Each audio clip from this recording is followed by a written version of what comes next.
YouTube, here we go. Jake Asman with you. Will Parkinson joining me from Turn on the Jets, and we have a lot to talk about with the New York Jets. Round 1 of the NFL draft is in the books. We are taping this before round 2 and 3 are set to begin later tonight. The Jets will be picking, of course, 34th overall. That is, if they don't end up trading out of that 34th spot. We'll talk about that and much more. But Will, let's get right to it. Round 1 in the books. We knew Wilson was going to be the pick at 2, but it was nice to see him actually go out there on the stage, dap up some Jet fans, hug it out with the commissioner, because Trevor Lawrence was not at the draft. Zach Wilson became the first draft prospect in 2 years to go out on the stage and hug it out with the commish. Yeah, no, it was pretty awesome. I mean, we've talked, and last time I was on the show, we talked about this. Look, I was Sam's, biggest defender, and I was in the trade back trainer for a while. But once it became clear from everything we were hearing, Wilson was going to be the pick, and they were going to be moving on from Sam, I kind of had no other option but to kind of buy in on Zach Wilson. And the more and more you hear him talk, the more you watch him play, the more film you watch on him, you love the prospect. And then just some of the, interactions last night with some of the fans, and he gave a nice let's go, the whole thing. And that was pretty cool to see. It was cool to see some raw emotion. Like you mentioned, obviously, it was nothing like Michael Parsons' hug with Goodell, but it was definitely something that was pretty cool to see. And I felt like we've been waiting for it, and it was nice to see it truly happen, get the Zach Wilson era started, and kind of go from there, right? Because at the end of the day, there's not really other choice. I have a lot of people in my mentions and comments, oh, I liked Fields better. I liked Lance. Look, they took Wilson. And that's it. That's kind of it. You kind of have to just be bought in at this point. There's no going back now. And look, I'm excited about Wilson as a prospect. I'm excited about the way he's been able to embrace New York. I think he is going to be somebody that could take over the city if he's able to win some football games. Right at the end of the day, that's it. That's the bottom line. And look, Mark Sanchez is a legend here, and there's not anywhere near as good of a quarterback as Zach Wilson's projected to be, but he won 4 road playoff games, and people love him forever for it. So at the end of the day, win football games, and you'll be loved in New York.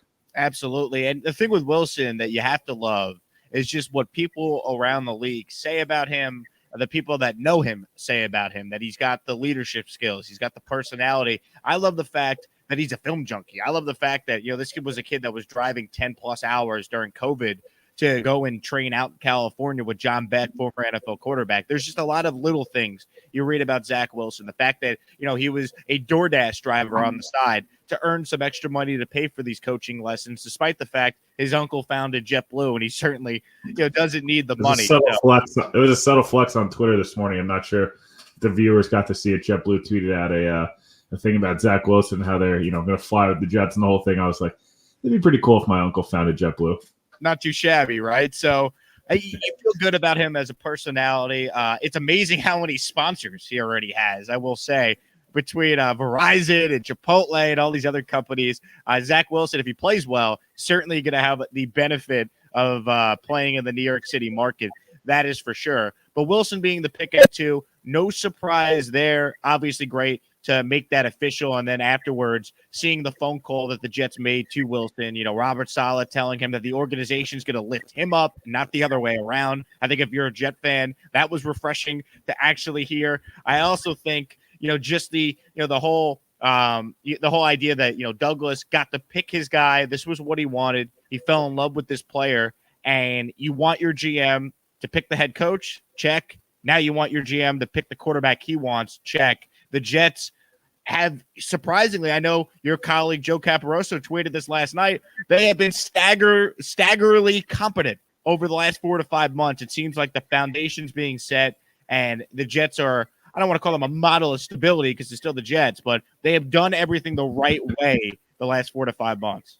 Yeah, no, I mean, everyone kind of panicked when Saleh left the building and they initially interviewed, and since that point, I feel like everything's been on a steady incline. It's not, most of the things that have happened have not been outrageous or splash moves for most, for majority of what's going on. It's been a lot of subtle NFL people in the media, fans. Oh, okay, I like that move.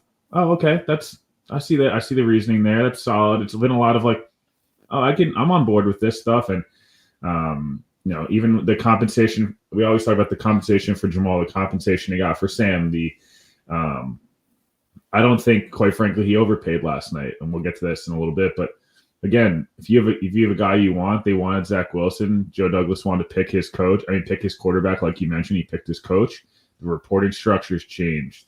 The moves, the Lawson, the Corey Davises of the world, even the LaMarcus Joyner, right, or guys like that can come on and at low value, high ceiling. Now you have Wilson, who might be the highest ceiling quarterback in the draft. Again, competent move. There was no leaks from the building. They went about their business. Douglas wanted to make sure he met him in person, the medicals, the whole nine. Everything just felt buttoned up and professional, which is something we have not been able to say about the Jets over, 10 years, barring a few different incidents, right? And it felt good last night. Saw his comments. I don't know how you don't want to run through a brick wall for that guy. If I could go back and play again, I want to play for Robert Saleh. I haven't even seen him coach an NFL game, but we're going to lift you up. Those comments, it's just all about enjoy it, have fun with football. We want to make this thing fun. Like everything they're saying is so un-Jet-like. And you almost have to pause and go, all right, I don't need to be worried tonight. You know why? Because we have adults running this building right now. And you kind of have to trust them at the end of the day, because what other choice do we have? No doubt. I mean, you just got to trust Joe D. And, obviously the sample size is still, relatively speaking, small. But we did see a successful first draft a year ago. We saw some of those same principles applied last night. And that brings us to the second pick the Jets made. There was a lot of thought going into the draft that their dream scenario would somehow be Elijah Vera Tucker being there at number 23. Obviously, that was never realistic, Will. If they wanted Tucker, they were going to have to move up. They said afterwards they had Tucker as a top 10 player on their draft board, and Douglas and the Jets stay aggressive. They move up from 23 to 14 with the Vikings, trade away 2 third-round picks, and they get the guy they wanted from Minnesota at number 14. You could make a case Tucker is the best guard in this draft class. He has experience at tackle. I thought this was a home run move by the Jets. This indicated things are finally different with the Jets. They have now drafted offensive linemen in the first round in back-to-back years.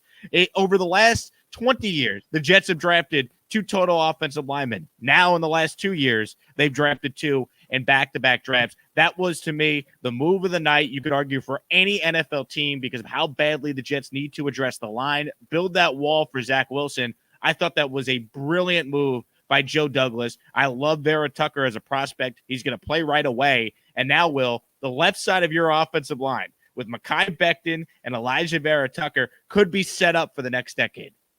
Yeah, I mean, there was mixed emotions for me when I saw them trade up at pick 11. I think, look, the Bears to me is the home run of the draft because I think they haven't been able to solve their quarterback problem forever. And I think Fields is awesome. I'm really happy with Wilson. It's not a Wilson versus Fields thing. I just think the Bears knocked it out of the park. And they gave up a lot, but at the end of the day, you're going to get your quarterback. If he's good, it doesn't matter. Yep. The Jets, from a value perspective of need, I talked about this in the pod a million times. The way you draft and the way you're successful is best player available meets need, right? If the Jets thought Wilson was the best player available and it was a need, they needed a quarterback. Vera Tucker was probably the best player available on their board. Him and Slater, I would have been very, very excited to trade up for either guy. I think Vera Tucker's got a little more nasty in him. I think Slater probably projects better as a tackle long term. But look, they gave 2 threes. They got a 4 back. I think we'll get to this later. They probably could trade back today if they want to and recoup some of those picks. What's the point of having 21 picks over 2 years if you're not going to use them on guys that you think can come in day one, start, and be high level, not just like starters, high level starters, right? They can run the ball 500 times to the left side of the offensive line this year and it would be fantastic. Similar to Woody and Fanek off the right side and Mangold, in 09. You look at high character guy, Becton, high character guy, like high level athlete. They're both, they're both high level athletes, Becton and Vera Tucker. It's an outside zone scheme. There's just a million reasons why it was a great move. And yes, does it suck when you go, oh, we gave up 2 third-round picks, we could address corner here? Sure, but let's see how the rest of the draft plays out, right? Because Damian Woody made this point last night. The Jets weren't keeping 21 guys on their roster from this year's draft and next year's draft. I talked about this. You get 4 starters out of this draft, 4 starters and a contributor. you're on the right way, because last year you probably get 2 to 3 starters, and then 4 or 5 starters this year. Now you're on your way to building a young core. I love the move. I think it was necessary. He was never getting to 23. They would have had to trade up no matter what if they wanted Vera Tucker. I mocked them getting Vera Tucker at 23, but it was because I just did a no trade, mock draft. But I'm very pleased with the move. Like I said, I think it does great for Zach Wilson. It's great for the core of this team. They want to be strong up front. You heard Douglas say it. We're trying to build this offensive lineup. It's super important to the way you build an NFL franchise. Look at the way they've addressed the offense and defensive line the last 2 years. Becton, whether McGovern's as good as we hope, probably wasn't great last year. We'll get better with a better guard next to him. He's probably not going to be here next year, but again, addressing the offensive line. They brought in a ton of bodies defensively. Rankins, Lawson, JFM, Cute. Now all of a sudden the front four and your offensive line are going to could become strong points for you. That's how you protect the young quarterback, a rookie head coach, a second-year general manager. I like the move, and there's a lot of options in the third round. I wouldn't stress so much about pick-wise. If you got 2 top 10 players and you're on your own draft board, and they fit probably the 2 biggest needs on the roster outside of corner, you should feel pretty good this morning, and you didn't reach.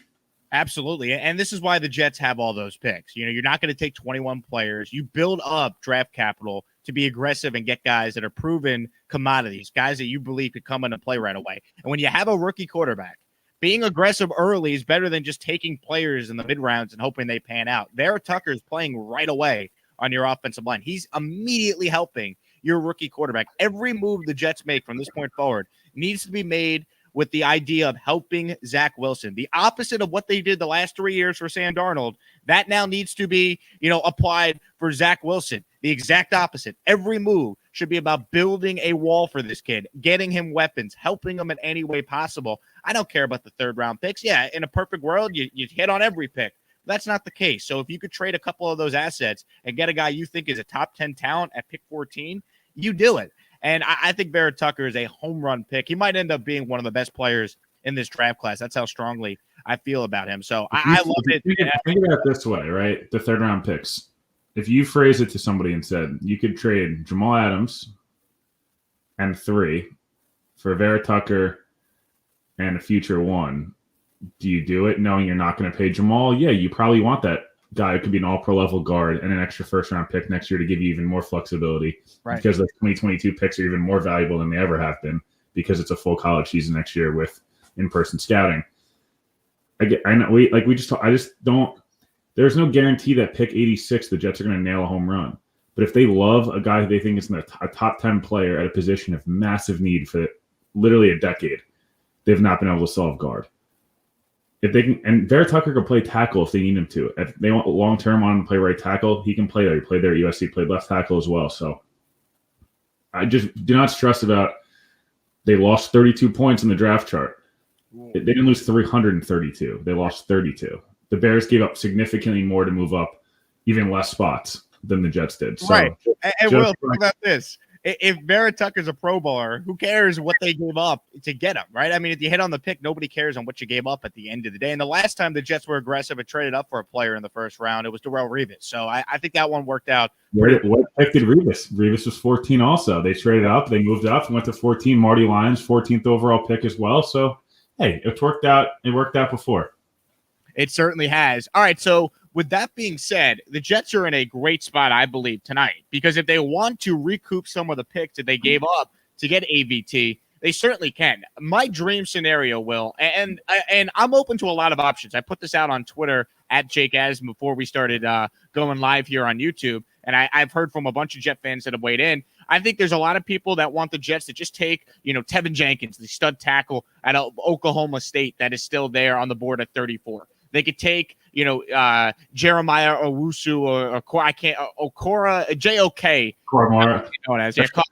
His name's going to be tough if they do take him. And he's a first-round talent that's there at 34. Me personally, Will, I'm good with a lot of those type of moves. I would love to see, though, Joe Douglas do what he did last year. Look at the board, trade down, and still get a player they're targeting in that second round. And the Jets are in position to recoup some of those picks they just gave up to get AVT. Maybe you move 5 to 7 spots down the board and you still take one of these stud players early in the second round. There's good receivers, there's good running backs, there's good, obviously, tackles, there's good defensive players and corners. So they are a team that has needs all over. There's good players all over. The Joe Douglas move, to me, if they can find the right trade partner, would be to move back from number 34.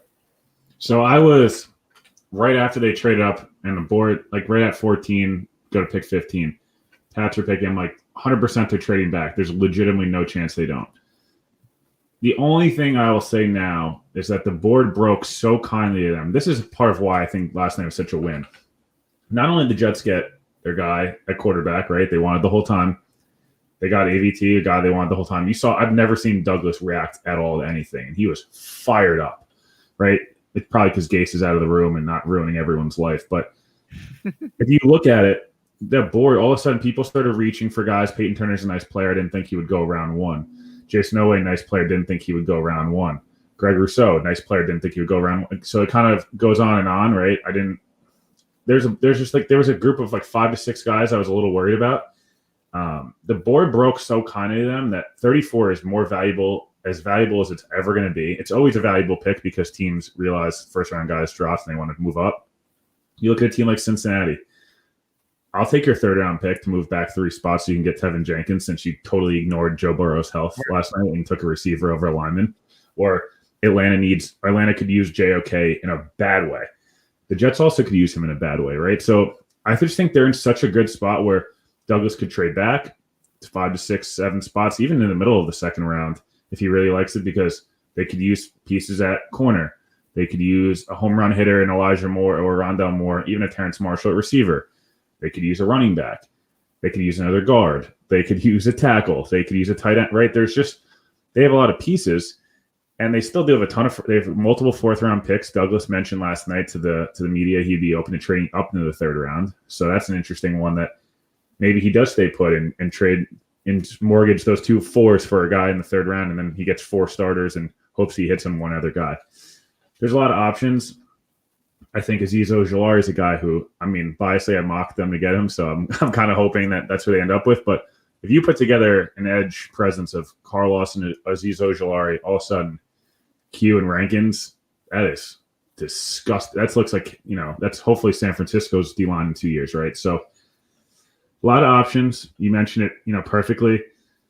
I think Tevin Jenkins is probably the fans' favorite at the moment. Him and JOK probably seem like the best value at those picks. I agree. JOK is an interesting player. He gives people a little Jamal Adams vibes, but I actually think he's a much better guy in coverage. Connor Rogers joked less armbands, but he comes up and hits people in the run game, but he's a great guy in coverage, and I think he'd be important for this division because the Pats just loaded up the tight end and receiver. Miami's got Waddle on top of Devontae Parker, on top of Gesicki, on top of Will Fuller, and then obviously Buffalo's got a huge plethora of weapons. So go a lot of different directions. I would probably, if I had to go like a percentage, I would say probably 75% they trade back to somewhere within probably 35 to 45 and try to get an extra 3 or maybe a future 2. Depends upon the value. And then they kind of go from there. They need to probably make 2 picks tonight, I would assume, in some way, shape, or form, whether it's trading up from round 4 or trading back in round 3. In round 2. But names to watch: Ojulari, Jenkins, JOK, and then Rondell Moore and Elijah Moore, the names I would look out for. I don't think they go corner this early based on everything I know. Corner's not a priority. As bad as the cornerback room is, and I've seen some of the comments, I get it. I'm not saying that's what I would do. But the thinking is if they address edge or they address, weak outside linebacker, I apologize, that they can cover up some of those holes and take the pressure off of guys like Bryce Hall or Bless Austin or Arthur Millette. And they do, there's a lot of different options there. So a corner is an interesting one. I just would say it's very unlikely at 34 they go corner like an Asante Samuel Jr. They also could address corner still in free agency. They have a lot of cap space left over. Steven Nelson. You cut Alex Lewis right now and signed Richard Sherman. Nobody would be upset. Yep. Sherman's out there. Nelson's out there. Brian Poole is still out there who they could re-sign. So obviously you're not going to fill every hole with one draft, but if you want to continue to build that wall for Zach Wilson, or you think there's a great receiver that's there that you want to get and take a chance on because you think he's got first-round value. There's a lot of moves they can make that I think people would fully support Douglas if he did. I agree with you, though, Will. To me, the most practical move is you trade down, get some picks back that you gave up for AVT, and you're still going to get one of these either stud linemen or stud players that just happen to still be there early in the second round. If they stay at 34, the player I would take would be Tevin Jenkins. He's a guy that had first-round grades. A lot of people saw him going to the Jets at 23, and if you can get him at 34 after you already drafted your franchise quarterback and you traded up to get maybe the best guard in the draft, if your offensive line next year is Mekhi Becton, Elijah Vera-Tucker, and Tevin Jenkins, the Jets are on their way to possibly having the best offensive line that they've had since they went to back-to-back AFC championship games. Yeah, no, again, the O-line's a huge need still at guard, right tackle long-term. Obviously, I don't see Chuma Edoga and George Fant being the answer there. Obviously, Cam Clark's an interesting name, only from the aspect that guard is, I think that last year was kind of a wash. And he's a guy from a small school that long-term projects as a good guard. We'll see. I don't want to get overly excited about Cam Clark yet until he kind of shows something. We've literally never seen him play football in the NFL, but it's a name. The Jets, I think Jenkins is definitely a super interesting name. I just think he has so much trade value for them at 34 because so many of those teams, Atlanta, Cincinnati, you look at the Giants, you look at all these different teams that could use a tackle long-term, and it could give them, multiple picks. Brady Christensen, I saw his name there. He's probably a guy in round 3 they could get if they want to trade up. Paulson Adebo as well, I saw in the comments, is somebody that, again, round 3, 4. Maybe he goes round 2, but there's a lot of different options. These are great. There's a lot of guys that fell last night. JOK was at some people's top 10 in their big board, top 15, most people's. So there's a lot of value for him. I agree with you. I think if they stay at 34, which I don't think either of us expect them to do, I think they either go JOK as a weapon for Salah, as kind of a Swiss Army knife, that Jeremy Chin, Buda Baker, Foreman Jamal role. He's better in coverage than Jamal. Let me reiterate that for the 4th time so I don't get any people in my comments. JOK, Jenkins, and I think Azeez Ojulari is the other option there because edge is still a need long term. I don't think John Franklin is a 3-down player in a 4-down set. So those are the 3 guys I would target at 34. If not, trade back. I don't want them trading back all the way to round 3 or the end of round 2, though. I think they need to still get a high-level top 45 pick because their roster still kind of stinks. So, I don't want to games, yeah. And I would say the one thing, I just saw someone put this in the comments now. If they do draft Elijah Moore or Rondell Moore, which are names they've been very heavily linked to, I don't think they're going to cut Crowder. I think they'll try to flip him for an extra 4th-round pick, and then trade up in round 3. That would be my kind of bold prediction. Is if they do that, they kind of accumulate picks and then move up and try to get somebody in round 3, maybe a running back or a corner in round 3 that they could kind of obtain there. They could certainly cut Crowder if they wanted to. I would have no issue though, just keeping Crowder for another year. I mean, he's still. I actually wouldn't mind weirdly extending him and then lowering his cap hit so that he's kind of just a piece and get him on a 2-year deal so he's not a lame duck, and maybe like you extend him to be 2 for 18. And instead of being, 1 for 12, it just doesn't. I'd rather that almost at some level.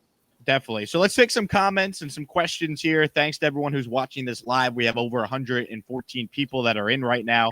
We certainly appreciate it. If you're just joining us, my name is Jake Asman. I host on Sports Map Radio. Will Parkinson is the host of the Turn on the Jets podcast. Check out turnonthejets.com. Will's been crushing it this entire offseason with huge guests and tremendous Jets coverage. So definitely subscribe to his podcast if you're a Jet fan. And I suspect many of you watching this right now, obviously, are Jet fans. So let's open it up for some comments and questions. If you have anything about the Jets, the draft, the NFL draft in general, feel free to write it in the chat box and we will bring it up.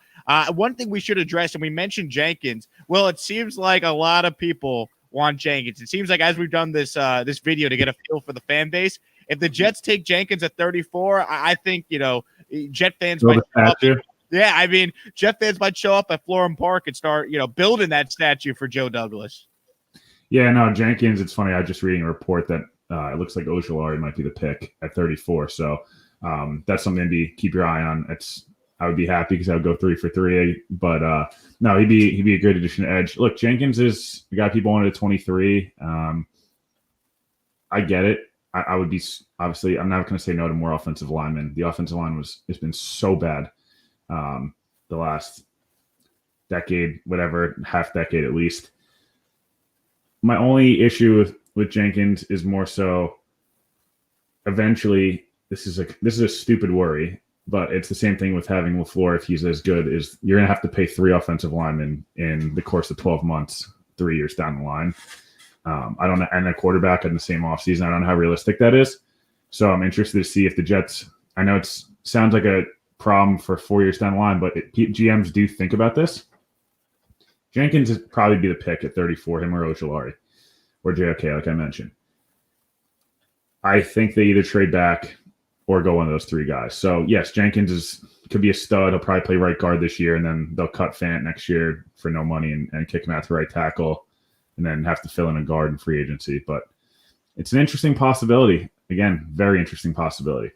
Feels great to finally have a competent GM. My guy Doug in the comments makes the point that I think every Jet fan feels. Anyone, and I just checked my mentions on Twitter, and someone was like, "How could they trade up 3rd-round picks when they have all these needs?" And it's like, well, because they had a massive need at guard, and they got a guy that might be the best guard of the draft that still have plenty of picks over the next 2 drafts to fill out the rest of this roster. I see that we have a comment here from Ari, who writes in, can you see the Jets drafting Javonte Williams? I'll let you take this one, Will. To me, obviously running back, can't say it's not a need, but at the same time, I'm okay if the Jets kind of go running back by committee with what they have, maybe take a flyer on a guy in the later rounds, because I just think ultimately the offense they're running, the scheme they're going to have, it's just going to look light years better than anything we've seen over the last couple of years. And I think that by default will make this offense more productive, especially with the running attack. Yeah, I don't think at 34 they could do that yet. I still think they have too many needs, and there's too many holes on this roster that they can address with high-level talent. Javonte is a really nice player. I'm kind of shocked he didn't go round 1 based on the run we saw at the end of round 1 on Etienne and Harris. I love Najee Harris. I was hoping he fell to 34 so we could have a different conversation. Same with Etienne. Kind of hate the fit for both of those guys. To be honest with you, Najee Harris is going to one of the worst offensive lines in football that got even worse. And now they're going to bring in a running back. It doesn't really make a lot of sense to me. At the end, Urban Meyer's comments were very weird about him being their 3rd down back, and they needed more big plays in the run game, yet they were second in the NFL in 10+ yard runs last year with James Robinson, who's a young back as well at 1,300 yards.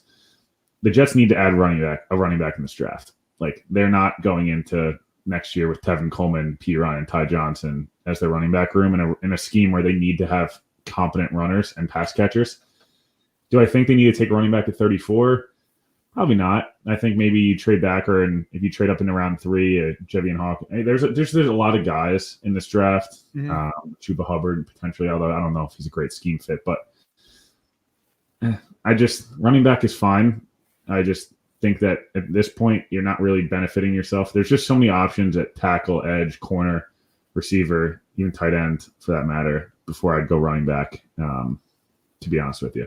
Javonte's a great player, though, and he'll fit really well, and probably, I don't know, maybe he'll end up in Buffalo and be a stud. Who knows? You never know. John writes in, what's the next need that will be targeted by JD in this draft? As we said kind of throughout, have a lot of needs. You could go O-line. You could take JOK if you stay at 34. Obviously, Jenkins there at 34 is an option. You could trade down and maybe still get one of those type of players if you move back 5 to 7 spots and recoup some draft capital. So need-wise, they won 2 games. They have needs all over. You really can't go wrong if you're the Jets unless you drafted, another quarterback at 34, which obviously would never happen. Will, one thing I do want to get into here, I just saw Connor Hughes make this point on Twitter. So the Bears, of course, have Justin Fields. He's going to be their guy. They have said that Andy Dalton is the starting quarterback till Fields is ready to be the guy. Now, that means Nick Foles could be available. The Jets do need a backup quarterback. Nick Foles will get his money regardless because it's guaranteed and the Bears would have to pay it. Nick Foles is a backup to Zach Wilson. I can see that making some sense. Obviously, Joe Douglas has the connection to Nick Foles. They were together when Nick Foles was the Super Bowl MVP. Backup quarterback option-wise, Nick Foles would make a lot of sense if the Jets could acquire him for like a late-round pick that would cost them basically nothing. Yeah, I mean, the only thing with Foles that scares me slightly is that he's almost like too big of a name. I think that it kind of hurt the Bears botched that entire situation the last 12 months horribly, and there's no need to whatever. Foles is an interesting name, I think, and Nick Mullins and Brian Hoyer, guys that have run this offense for their entire career. Nick Mullins had he'd be a home run for me only because he was a competent backup that won a few games and is young enough and knows the system. Again, Foles, they do need to get a backup quarterback in there. It's just kind of makes the James Morgan pick hurt so much more because that guy could have been a contributor last year. And I'm okay with a Cam Clark or Jabari Zuniga and all these guys that maybe didn't contribute right away because of Adam Gase. James Morgan, I can't forgive that. And then a punt there is just a lot. I'm not trying to be whatever. I know people love Braden Mann and whatever. He's fine. Oh, James Morgan. It's just like that. I don't want to get excited about their punter. I'm so over that. So again, it's just like there's a lot there. I don't know. There's just a lot going on and a lot of senses with them. But yeah, the one thing I would say is I saw someone just kind of pop. Backup quarterback's tough because you hope you don't have to worry about your backup quarterback. Right. Foles is probably a better mentor, and I think Mullins probably is a better performer on the field, and it's kind of the balance of those two. Mullins makes sense because he knows the offense. Foles, the Joe D connection, maybe there's some value there. So they will do something at backup quarterback. That is certainly for sure. They have to. Mike White is not your backup quarterback, and you can't do it. It's impossible. No. And it just goes back to what you said. If you're going to knock Joe Douglas for any pick, the Morgan pick, a developmental fourth-round quarterback, it just didn't make any sense at the time. And, yeah, of course, still doesn't make sense now. Frank writes in, Nick Foles and Sherman or Nelson, we need at corner. Yeah, we talked about this earlier, Frank. I'm with you. I think if the Jets don't address cornerback high here in their second-round pick, which I don't think they will, I think there's certainly – a need to either bring back Brian Poole and still sign Richard Sherman or Steven Nelson. They have options. I think that's what's great about where the Jets are at right now. They have options in free agency. The corner market, it's totally dried up. No one's signing anyone right now. That will pick up post-draft. I think the Jets will be in the mix to certainly address that position. Yeah, the tier 2 more veteran free agency market is an interesting one. I don't know how active the Jets are going to be just based on look, if I'm Richard Sherman, the Saleh appeal is huge, New York. But would you not rather go and sign with a team that's a game or two away from the Super Bowl and you can sign a smaller deal and go win another ring? It's an interesting dilemma. I think Sherman's an option. I would be shocked. Honestly, if he came here, I'd be super pumped. I think he'd be a great leader on the defense, and he still has a little bit of game left. Steven Nelson's probably more realistic. The Poole thing's a little weird because I thought they would have either re-signed him by now or signed a different slot corner. But again, I think Saleh really truly believes he can develop corners. He brought Jason Verrett in, who could not stay healthy, was not productive, was a bust, and then was incredibly good last year. Right? So I can see them trying to take flyers on those guys. Corner's a weird spot because I think they just prioritize edge and defensive line so much more than corner in the system. That's why Sherman could be interesting. I think we'll have to see how close the Jets are to being at least good enough where it's worth Richard Sherman's time, to be honest. Corners, I think they'll draft a corner. I just don't know where. I think probably rounds 3 through 5, you'll see someone. I love Milan Fonwood from Syracuse. I just think they're going to be in a weird spot where he's too high at 34, and they're going to miss him in round 4. Ryan Madden writes in, I love the idea of Zach Ertz, $8.5 million, such a low price for his production. I'm not against it. They certainly have the cap space to make it work. It's a 1-year flyer, and he certainly could fix their tight end issue that the Jets have had for years now. And, if you have a rookie quarterback you're trying to develop, getting him a safety blanket over the middle like Zach Ertz can make some sense. Yeah, no, don't be surprised to see Douglas trade some late-round picks. They have 3 6-round picks. Don't be surprised to see him use those. I think he's made 4 trades already in terms of veterans for late-round picks. The Jets had a lot of success with that under Tannenbaum. Obviously, they started to not have success once they brought in Tebow and other guys like that. But for a long time with Santonio and Santonio and Braylon and guys like that, it was big. Day 3 picks, Brandon Marshall. They've done a great job of that in the past. It'll be interesting to see how aggressive they are. They did it a lot last year. None of those guys really worked, but that doesn't mean it wasn't for a lack of trying. I would definitely keep an eye on Ertz, but it's tough because he doesn't block well, and you need to be able to block well in this offense. And that's why Herndon cannot be your 3-down tight end. It just doesn't make a lot of sense. They can obviously adapt the offense. It doesn't have to be a clone of Shanahan's offense, but I don't know that I see Zach Ertz. It's just and if they took a 6th-round flyer, 5th-round flyer, I'm in, right? I'll convince myself he's the most talented tight end they've had since Dustin Keller. But I'm not. I don't know. We'll see how that goes. I think there's a better chance. Look, I know that they've checked. I'm sure they've checked it on Julio. I don't think it's realistic. I would do it in a heartbeat, but if I'm Atlanta, you're probably going to ask for a lot, and I'm not sure the Jets are going to be willing to do it. But I think the Crowder piece is interesting because he makes everything around him kind of makes a difference, right? They draft a receiver, Crowder's gone. If they don't, Crowder's here, obviously, and then corner, same thing. They could sign a guy or they go draft people. They're just the 2 positions where it's kind of hard to gauge how they're going to value it. If they want more cap space, Crowder could be a cap casualty. They also could cut Alex Lewis. Alex Lewis that's got to happen. Yeah. It's a big number for a guy that's not very good.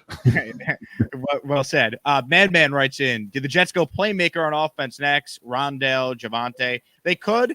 I also could very easily, as we said, see them taking the best offensive lineman at 34 that they have on their board. If that's Jenkins, I think that'd be the fan favorite for that spot. Also, we talked about it, trade down 5 to 7 spots, still end up with another lineman, still end up maybe with another playmaker.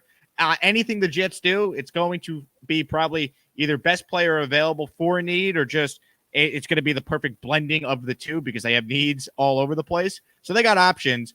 My feel, though, for those just tuning in, I think they trade out of 34 tonight. And the Joe Douglas move to me would be to move out of 34, still get a player you really like 5 to 7 spots down the board and recoup the draft capital you just used to get AVT. Douglas loves to play the board. He understands how to evaluate risk, reward, and value.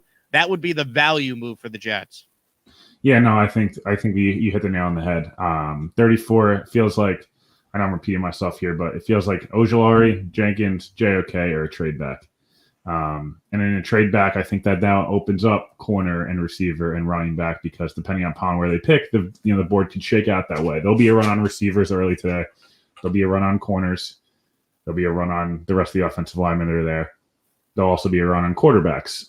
Now, I don't like literally Kellen Mond maybe, but I really do not like any of Davis Mills, I guess. Kyle Trask missed me with that one. He's probably not a draftable prospect without Pitts and Tony on that team. So you'll see some of these teams that want to take projects on quarterbacks, move up probably in the middle or early round 2. You'll see teams that need defensive or tackle help move up early in round 2. The Jets are in a great spot. I don't think there's a bad option. I don't think I'd love running back. And running back and tight end at 34, I'd probably pass. Everything else, I'm in. I just think based on everything I've heard and everything I've seen, it's Jenkins, Ojulari, JOK, or a trade back. Yep. And I'd be happy with all 4 options. So Mike Mitchell just tweeted at me, and Mike's a really good follow, Jet fans. He covers the Jets for Fanside. It's the Jets Press. He goes, if they love a player at 34, they will stay. However, remember, Douglas traded down last year in the 2nd round. They moved back 11 spots. They still ended up getting Denzel Mims and then added a late 3 in the process.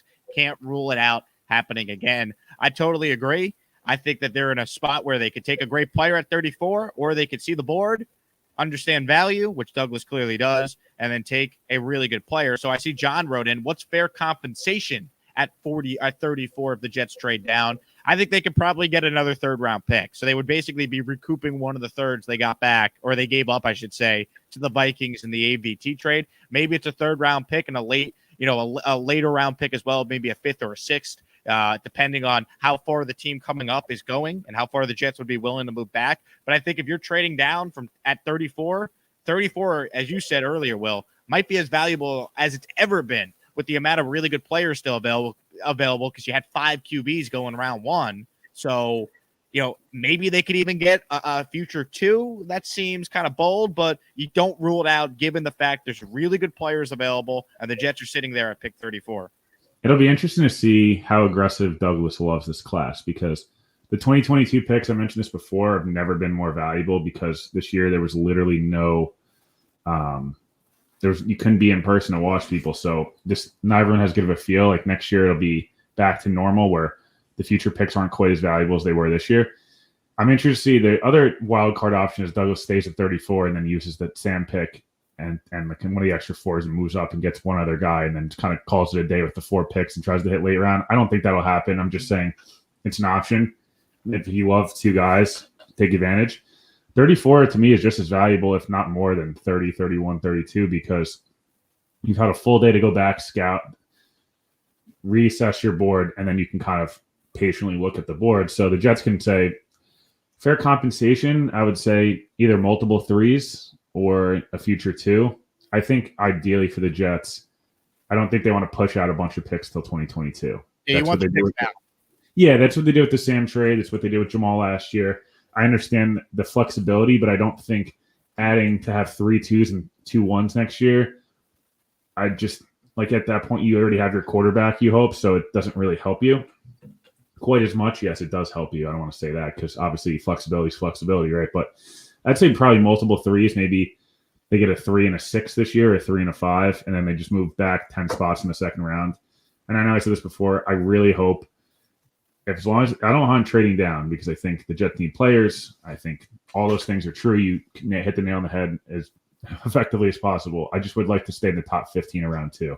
I think you still want to get one of those top 50 level players and you don't want to miss and then all of a sudden kind of be in that weird space where you're either reaching or a guy fell because of injury or character concerns. Right. You got to try and hit on as many picks as possible early. And this is why you be aggressive to get a proven commodity, essentially an AVT. And now you have the board giving you a ton of different options if you're the Jets. So, Will, as we wrap up here, we've gone for about 40 plus minutes. Thanks to everyone who's tuned in live. Thanks to everyone who's watching this after the fact right here on my YouTube channel. Please subscribe if you don't already, and we'll continue to bring you some Jets content in addition to everything I do on the daily radio show on SportsMap. Will, overall thoughts, Jets first round, give us your take, and then obviously give us your best prediction for how you see it unfolding day 2 of the draft, pick 34 with the Jets later.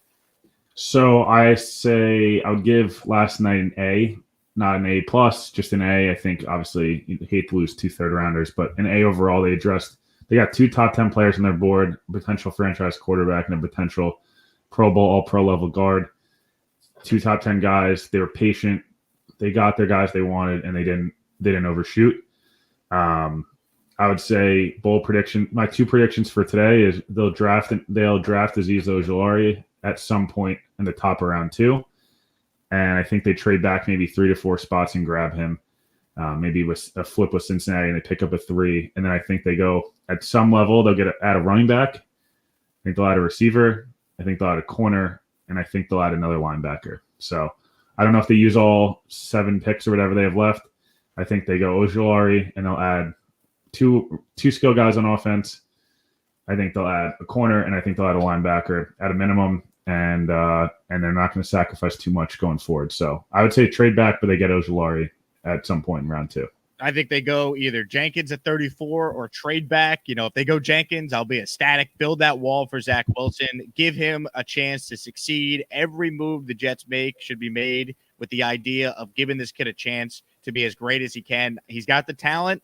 I think he's got the right temperament and the personality to be great playing for the Jets, but it's on the Jets to not fail him like they certainly did Sam Darnold the last 3 years. So I'm optimistic there. I see a trade down, or as I mentioned, Jenkins, but overall, how do you not like what Joe Douglas did? They got the quarterback they wanted. You want your GM to pick his head coach. They did that. Now the GM gets to pick his quarterback. The head coach and the quarterback are on the same timeline. So I love that from a Jet standpoint. And then obviously getting AVT, getting a guy that could be the best guard in this draft class, top 10 player at pick. He's the best guard in this class. It is a no-brainer, and he could play tackle as well if you need to slide him there. So there's upside, even more potential there. Look, the Jets have not addressed offense over the last decade. That's why they have the longest playoff drought in the NFL. Their line potentially now being Becton and AVT on the left side for the next decade. That's about as good as the Jets line has been since the last time they were good in 2009 and 2010. So very excited about that. I trust Joe Douglas, so I'm not going to be, that upset based on whatever they might do tonight, because I think he's got a good grasp for how the board's going to play out. We saw it last year. We saw it again last night. So so far, so good for the Jets. Will, this was a ton of fun, man. We hit on all of it for 45 minutes. Appreciate everyone who caught this live. Appreciate you for joining me. Well, I'm sure we'll do this again soon as the Jets continue the draft all weekend. Yeah, no, hopefully, fingers crossed, we'll have a lot of exciting players to talk about. And the Jets just keep trying to trust Joe Douglas and Saleh here, because they've given you a good start to the weekend, and just try to fresh mind. Gase is gone.